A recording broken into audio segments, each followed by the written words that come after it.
بسم الله الرحمن الرحیم. انګلیش ټو پښتو لرنینګ کورس ته ښه راغلاست. نن ورځ زموږ کلاس د باډي پارټس په باره کې دی. نمبر 1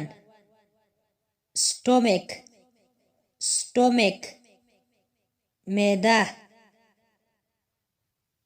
intestine کولمې. kidney پښتورګي یا ګردې. lungs سږي. heart زړه. brain دماغ یا اعصاب.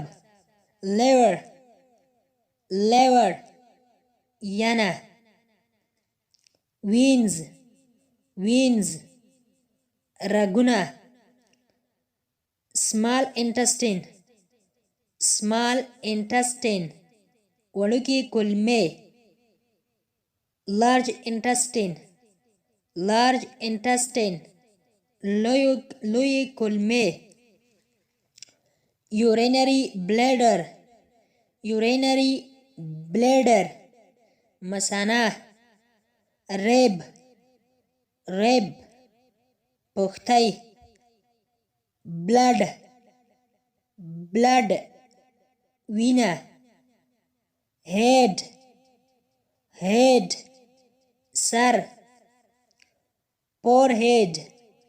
forehead ټنډه. face مخ. eye سترګه. دواړو سترګو ته بیا eyes ویل کېږي، یوازې اس اضافه کوي eyes ویل کېږي. hair ویښتان. eyebrow وریځې، یعنې د سترګو د پاسه چې کوم ویښتان دي هغې ته eyebrow ویل کېږي. eyebrow چې موږ تاسو پښتو کې ورته وریځې وایو. eyebrow. eyeball د سترګې ګاټی. eyeball. hand لاس. elbow سنګل. finger ګوته، او بیا زیاتو ګوتو ته fingers ویل کېږي. fingers زیاتې ګوتې. ګوتې. tooth غاښ، او د یو څخه ډېرو غاښونو ته teeth ویل کېږي. teeth غاښونه. tongue ژبه. mouth خوله. ear غوږ، او دواړو غوږونو ته ears ویل کېږي، یوازې اس اضافه کوي په د r سره، یا د ایر په اخر کې اس اضافه کړئ، دا به جمع حالت ته تبدیل شي.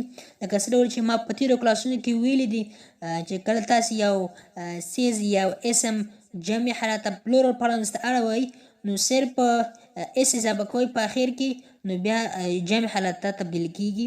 لکه مثال ایر غوږ، یو غوږ ته ویل کېږي اس اضافه که ایرز غوږونه، یو څخه زیات غوږونه.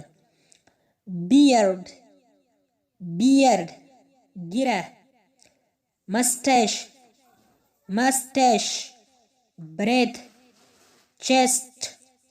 chest سینه. eyelash بڼه، د سترګو بڼه. nose پوزه. chin زنه. lips شونډې. feet پښې، او یوې پښې ته foot ویل کېږي. FOOT foot یوه پښه. سکین سکین پستوکی تم تم دا بینه تلبس کیږي تم غټه ګوته انډیکس فینګر انډیکس فینګر د شهادت ګوته انډیکس فینګر د شهادت ګوته نننی کلاس ته دې ځای پورې هیله ده چې یو څه مو ترې زده کړي وي او که غواړئ چې انګلیسي ژبه په کم وخت کې زده کړئ او روان ډول خبرې پرې وکړئ نو لطفا زموږ چینل سبسکرایب کړئ او بیل آیکن ووهئ تر څو زموږ هر نوی کلاس تاسو ته په خپل ټایم در ورسیږي که چیرې مو کلاس خوښ شوی وي نو کلاس ویډیو ته لایک ورکړئ او زموږ چینل سبسکرایب کړئ او نورو ملګرو سره شیر کړئ تر بیا چې زه حاضرې کوم تر بیا مو د الله په امان هر چیرې چې یاست الله مو مل شه Thank you so much for watching. Thank you.